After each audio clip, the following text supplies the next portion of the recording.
নমস্কাৰ, মই প্ৰান্তিম শৰ্মাই মোৰ ইউটিউব চেনেলৰ প্ৰথমটো টিউটৰিয়েল ভিডিঅ'ৰ বাবে সকলোকে আদৰণি জনাইছোঁ। বৰ্তমান ক'ভিড-19 ৰোগে সমগ্ৰ বিশ্বত যি মহামাৰীৰ সৃষ্টি কৰিছে আৰু সেয়ে চৰকাৰে লকডাউন ঘোষণা কৰিছে আৰু চৰকাৰৰ এই নিৰ্দেশ মানে আমি সকলো ঘৰতে বন্দী হৈ আছোঁ। এই সময়ছোৱাত ছাত্ৰ ছাত্ৰীসকলৰ পঢ়াৰ ক্ষেত্ৰত যথেষ্টখিনি অসুবিধাৰ সৃষ্টি হৈছে আৰু সেয়েহে মই ভাবিলোঁ কিছুমান ভিডিঅ' প্ৰস্তুত কৰোঁ যিবিলাকে ছাত্ৰ ছাত্ৰীসকলক যথেষ্টখিনি সহায় কৰিব। আৰু অভিভাৱকসকললৈ অনুৰোধ, তেওঁলোকে যাতে মই প্ৰস্তুত কৰা ভিডিঅ'বোৰ ছাত্ৰ ছাত্ৰীসকলক দেখায় আৰু তেওঁলোকৰ ঘৰৰ ভিতৰতে আবদ্ধ কৰি ৰাখে। তেতিয়াহ'লে ব'লকচোন আজি আমি প্ৰথম ভিডিঅ'টো আৰম্ভ কৰোঁ।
আমি আলোচনা কৰিম ইউজ অফ কেপিটেল লেটাৰ্ছ অৰ্থাৎ বৰফলাৰ আখৰ কেতিয়া কেতিয়া ব্যৱহাৰ কৰা হয়।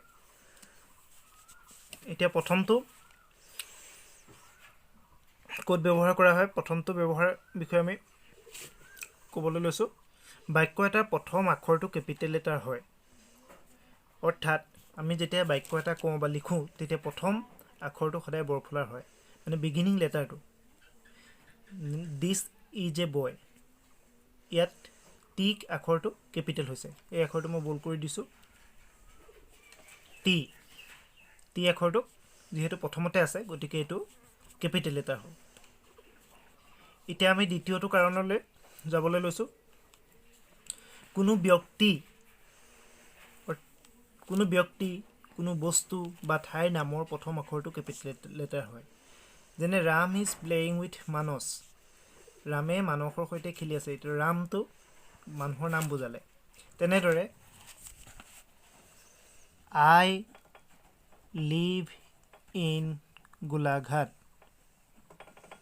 ইয়াত গোলাঘাট যি আখৰটোৱে গোলাঘাটটো যিহেতু এখন ঠাইৰ নাম গতিকে যিটো কেপিটেল লেটাৰ হ'ব। আৰু আই আখৰটো প্ৰথম আখৰ, সেইটো কাৰণে কেপিটেল লেটাৰ হৈছে। এতিয়া আমি 3 নম্বৰ পইণ্টটোলৈ আগবাঢ়িছোঁ। মানুহৰ উপাধিৰ প্ৰথম আখৰটো কেপিটেল লেটাৰ হয়। যেনে mister Saikia is a great person, ইয়াত মিষ্টাৰ শইকীয়াটো হ'ল এটা মানুহৰ টাইটেল, উপাধি। টাইটেল হ'লে প্ৰথম আখৰটো সদায় কেপিটেল লেটাৰ হয়। এতিয়া 4 নম্বৰ কাৰণটোলৈ গৈছোঁ আমি। 4 নম্বৰটো পইণ্টলৈ গৈছোঁ। সপ্তাহৰ বাৰ কেইটা, বছৰৰ মাহ কেইটাৰ প্ৰথম আখৰটো আৰু ধৰ্মীয় উৎসৱ আদিৰ প্ৰথম আখৰটো কেপিটেল লেটাৰ হয়। যেনে উদাহৰণটো মন কৰা তলৰ, the Sunday is a holiday, ইয়াত টিটো কেপিটেল হৈছে কিয়, বাক্যৰ প্ৰথম আখৰ কাৰণে। আৰু ছানডেটো যিহেতু এইটো সপ্তাহৰ বাৰ গতিকে কেপিটেল লেটাৰ হৈছে।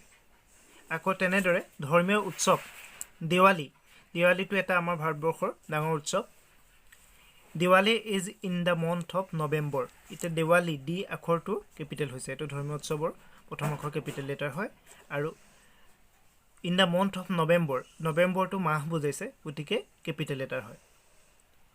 এতিয়া 5 নম্বৰটো পইণ্ট হ'ল ভগৱানক বুজাবলৈ গড শব্দ আমি যেতিয়া ব্যৱহাৰ কৰোঁ, ভগৱানক বুজাওঁ তেতিয়া গড শব্দটো কেপিটেল লেটাৰ ব্যৱহাৰ কৰা হয়। যেনে উই শুড ট্ৰাষ্ট অন গড, আমি ভগৱানক বিশ্বাস কৰা দৰকাৰ। ইয়াত ডব্লিউটো কেপিটেল লেটাৰ হ'ব, উই ফাৰ্ষ্ট লেটাৰ যিহেতু, ট্ৰাষ্ট অন গড। কিন্তু বাকীবোৰ স্মলে আছে, দেখিছেনে? বাকীবোৰ সকলো স্মল আছে, কিন্তু যিটো কেপিটেল লেটাৰ হৈছে কিয়নো ভগৱানক বুজাইছে। এতিয়া আমি 6 নম্বৰ কাৰণটোলৈ আগবাঢ়িছোঁ। 6 নম্বৰ কাৰণটো পইণ্টলৈ গৈছোঁ। বিখ্যাত পৰ্বত, যিবিলাক ডাঙৰ পৰ্বত থাকে, বিখ্যাত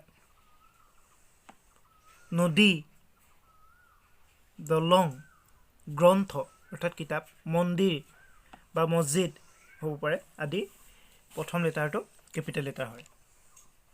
যেনে the Brahmaputra is a big river, the Brahmaputra, ইয়াত দাটো টি আখৰটো কেপিটেল হৈছে যিহেতু প্ৰথম আখৰ। ব্ৰহ্মপুত্ৰটো এখন ডাঙৰ বিখ্যাত নদীৰ নাম বুজাইছে গতিকে ব্ৰহ্মপুত্ৰৰ বি আখৰটো কেপিটেল লেটাৰ হ'ব। ঠিক তেনেদৰে the Ramayana was written by Valmiki, the Ramayana এখন ধৰ্মগ্ৰন্থ। ৰামায়ণখন বাল্মীকি ৰচনা কৰিছে। দ্য ৰামায়ণ শব্দটো সেইটো কাৰণে আৰ আখৰটো কেপিটেল লেটাৰ হৈছে। আৰু ইয়াত টিটো কিয় কেপিটেল হৈছে, টিটো যিহেতু প্ৰথম আখৰটো, বাক্যৰ প্ৰথম আখৰ। ৰামায়ণটো এখন বিখ্যাত গ্ৰন্থৰ বাবে আৰটো কেপিটেল হৈছে। আৰু বাল্মীকি এজন ব্যক্তিৰ নাম গতিকে ব্যক্তিৰ নামৰ কাৰণে বাল্মীকি বিটো কেপিটেল হৈছে। আৰু 7মটো পইণ্টলৈ আমি আগবাঢ়িছোঁ। এতিয়া আই আখৰটোৱে যদি মই বুজায়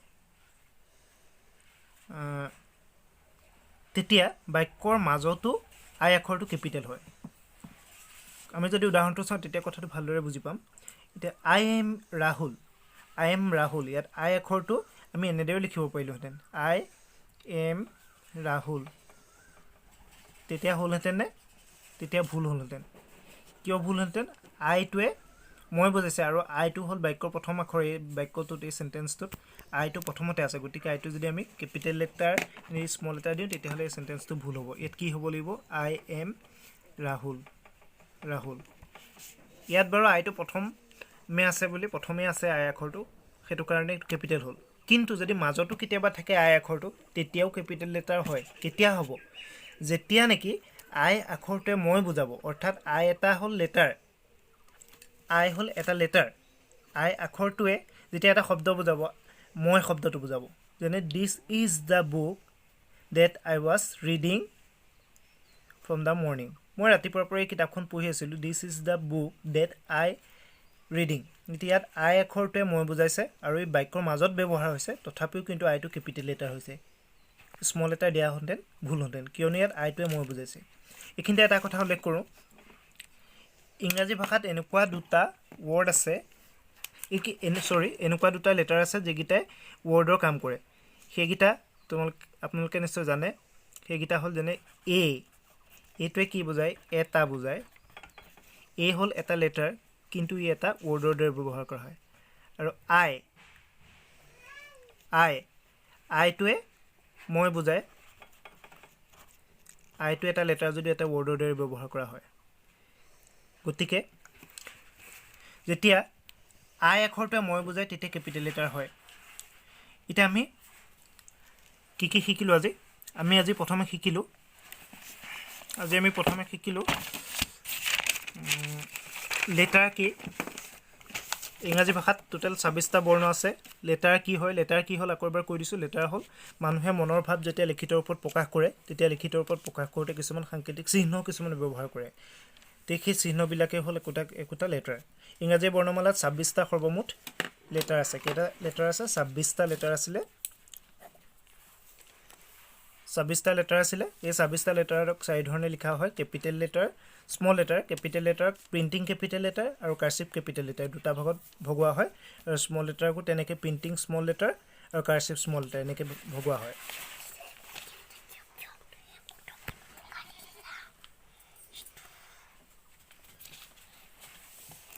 তাৰপিছত আহিলোঁ আমি কেপিটেল লেটাৰ ব্যৱহাৰ কেতিয়া কেপিটেল লেটাৰ ব্যৱহাৰ কৰা হয় বাক্যৰ প্ৰথম আখৰটো কেপিটেল লেটাৰ ব্যৱহাৰ কৰা হয় ব্যক্তি বা মানুহৰ নামৰ প্ৰথম আখৰটো কেপিটেল ব্যৱহাৰ কৰা হয় উপাধি প্ৰথম আখৰটো কেপিটেল হয় সপ্তাহৰ বাৰবিলাক মাহবিলাক ধৰ্মীয় উৎসৱবিলাক এইবিলাকৰ প্ৰথম আখৰটো কেপিটেল হয় ভগৱানক বুজালে কেপিটেল লেটাৰ হয় ঠিক তেনেদৰে